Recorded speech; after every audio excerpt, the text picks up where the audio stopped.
primeiro texto na Bíblia que vai falar em ofertas. Êxodo capítulo 23, versículos 14 a 19. É o texto chamado o texto das três festas. Êxodo 23, de 14 a 19.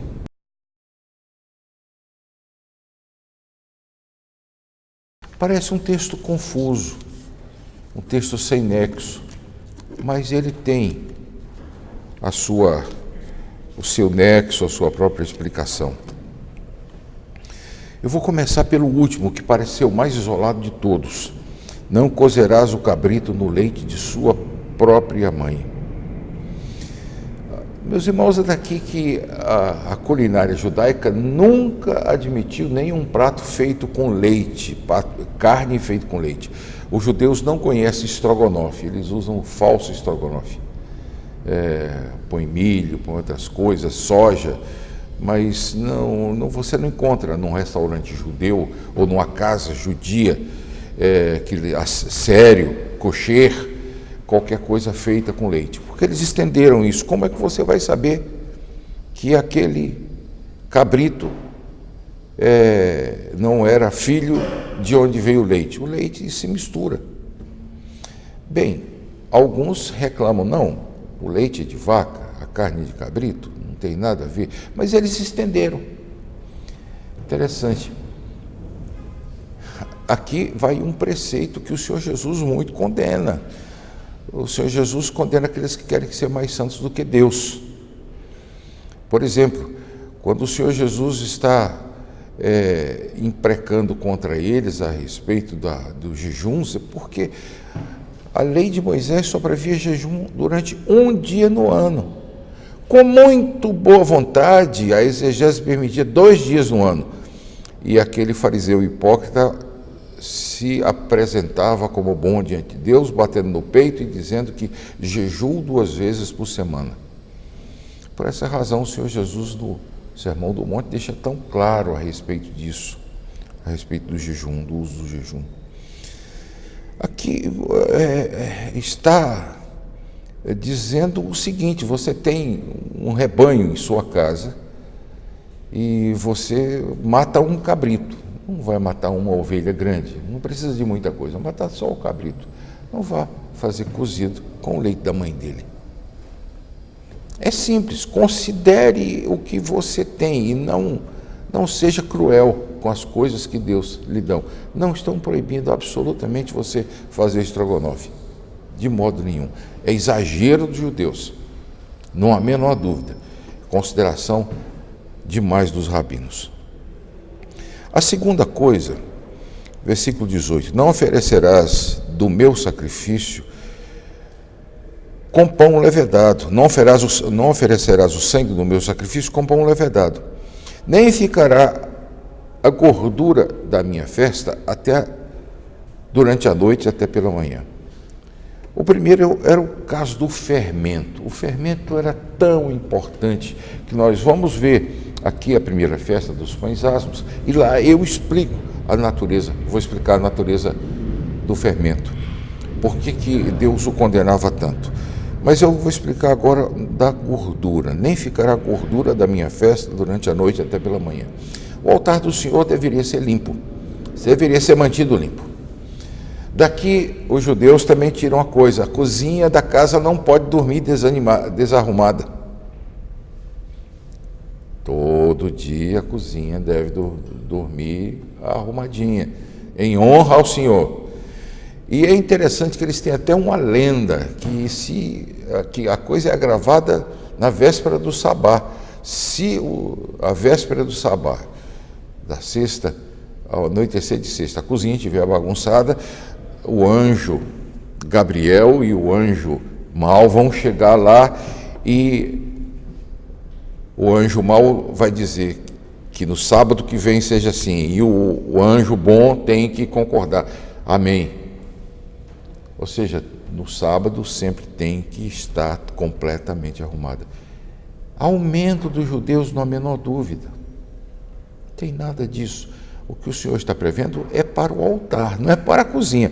É claro que eu não estou defendendo aqui que as cozinhas durmam bagunçadas, mas o que eu estou defendendo aqui é que se mantenha a integridade do texto, e a integridade do texto é claro, aqui fala do altar do Senhor, aqui não fala de cozinha, aqui fala do altar do Senhor, arrumar o altar do Senhor. Isso talvez, veja, nós não temos mais altar, o altar que nós temos está no céu, à destra de Deus, juntamente com o Filho. É a ele que o escritor de Hebreus diz que nós não temos altar do qual nós nos alimentamos. Ele está se referindo àquele. Mas pode significar o seguinte: zele das coisas de Deus, mantenha o local de adoração limpo, não deixe sujo, bagunçado. Isso é uma coisa que, como pastor, eu já vi muitas vezes, foi púlpito bagunçado, fio para todo lado, bolsa, a pessoa chega, põe a bolsa no canto, é uma coisa, uma falta de respeito que até dói. Mas o que eu queria chegar era nas 3 festas, versículo 14. 3 vezes no ano me celebrareis festa. Não é uma festa para você, é para Deus. Essas 3 festas são de Deus. Me celebrareis festa. É claro que eles aumentaram isso também. Atualmente eles têm 7 festas religiosas do ano. Inclusive uma até com certo consentimento de Deus, que é o Yom Kippur. Na outra, nós vamos ver Jesus andando por ela, portanto o Senhor Jesus estava celebrando, mas essas 3 eram obrigatórias. Repare que é dito claramente no final, no versículo 17, 3 vezes no ano todo homem aparecerá diante de mim. Também houve modificação aqui, já que era difícil ir 3 vezes no ano em Jerusalém, então dizia que pelo menos uma vez, uma das 3 festas. É claro que isso foi imitado também pelos árabes. Você pode pegar a prática árabe, muçulmana, e você vai descobrir que ela tem um monte de preceitos judeus e um monte de coisa do cristianismo. Claro, ela foi inventada no século VI. É claro que tinha que ter das duas. Mas volta aqui. 3 vezes no ano me celebrareis festa.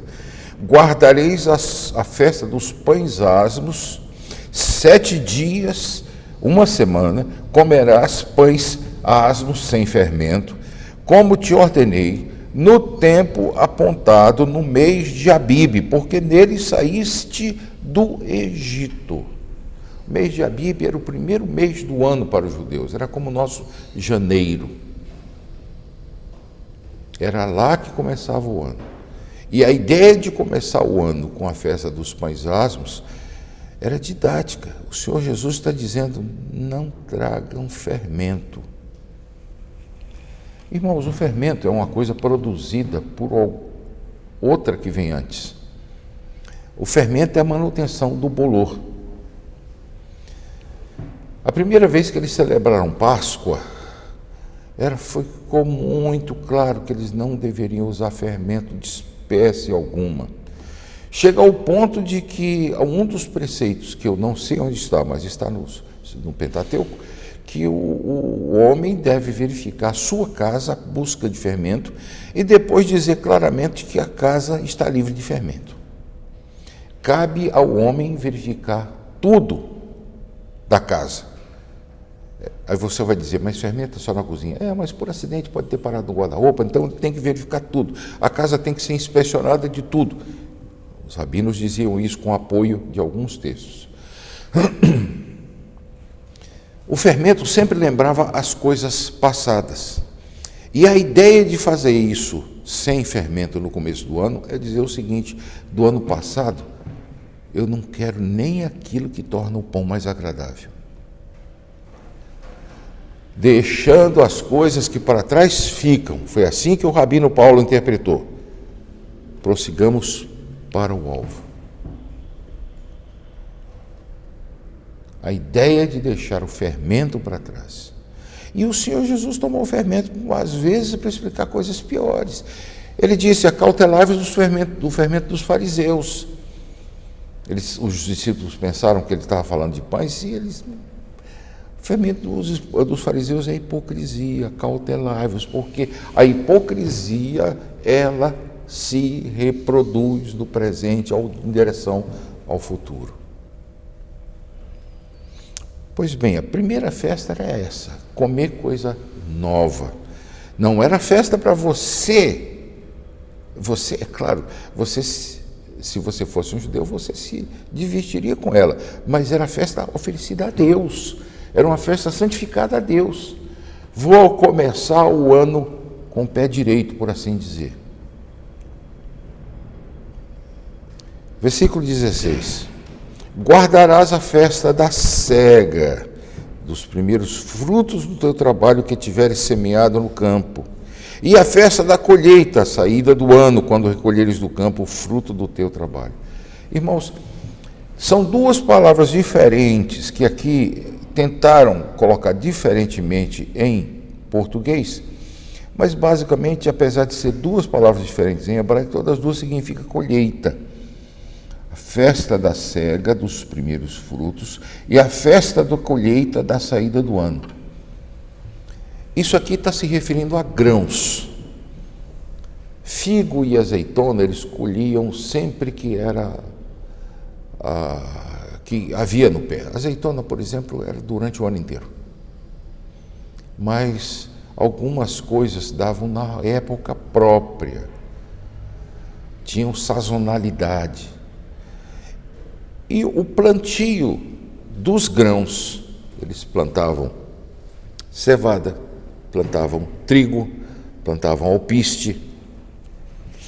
Não imagine que plantava milho, porque milho foi descoberto com as Américas. Antes das Américas, ninguém sabia o que era milho. Plantavam grãos próprios daquela região. E quando o primeiro nascesse, eles deviam trazer as primícias, que é isso que é referido no versículo 16. Guardarás a festa da cega dos primeiros frutos do teu trabalho. Trazer os primeiros colhidos. Repare que isso se espelha em outras coisas que nós já vimos. O primeiro filho era dedicado a Deus. As primeiras crias também eram dedicadas a Deus. Mas aqui está falando do cereal. A primeira colheita do cereal entra na festa das primícias. E o fim da colheita, quando a colheita se encerrava e tudo estava colhido, entrava na saída do ano, como é dito no versículo, a festa da colheita da saída do ano, quando recolheres do campo o fruto do teu trabalho, também é levado ao Senhor. E isso era a festa do Pentecostes. A festa do Pentecostes se levava o resto da colheita. Já era um modo do judeu didaticamente se preparar para que haveria um dia em que tudo seria colhido e colocado na frente do Senhor. Não apenas os primeiros frutos, mas também os últimos. 3 vezes, versículo 17, 3 vezes no ano todo homem comparecerá diante do Senhor Deus. Meus irmãos, a igreja viveu um momento confuso, porque como a ideia de graça pegou para todas as pessoas, então vamos fazer de qualquer jeito. Dificilmente se faz uma festa pensando em se alegrar diante de Deus, se alegrar diante do que Jesus fez. Se faz muitas festas para comemorar o pai, a mãe, o aniversário. Tem igrejas que já institucionalizaram os aniversariantes da semana. Outras já fizeram festas que não obedecem. Eu nunca encontrei uma igreja presbiteriana que celebrasse o dia de Pentecostes. E é o único dia na Bíblia que nós temos a data e a hora. Entretanto, o Natal, que nós não sabemos qual data é, não passa sem uma menção. Meus irmãos, já vi igreja celebrar a festa do coelho da Páscoa distribuindo ovo de chocolate para as crianças. Coelho bota ovo de chocolate. Já vi pastores fazerem sermões. Enquanto faz o sermão, coloca o primeiro ponto, e esse significa a luz do Natal. Vai lá e põe a estrela em cima da árvore, na frente da igreja.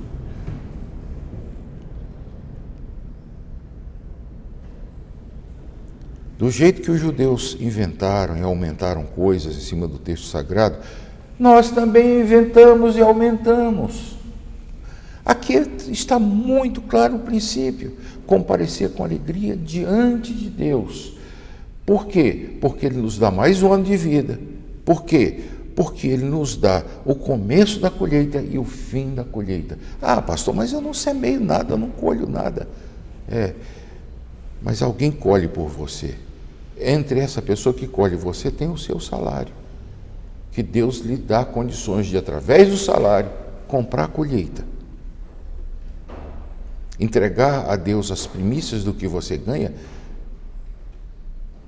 Irmãos, eu falo isso com medo, porque muitas vezes eu também deixo de fazer. Reserva a Deus as sobras e não as primícias daquilo que é recebido. Que o Senhor Deus tenha piedade de todos nós e que o Senhor Deus nos ajude.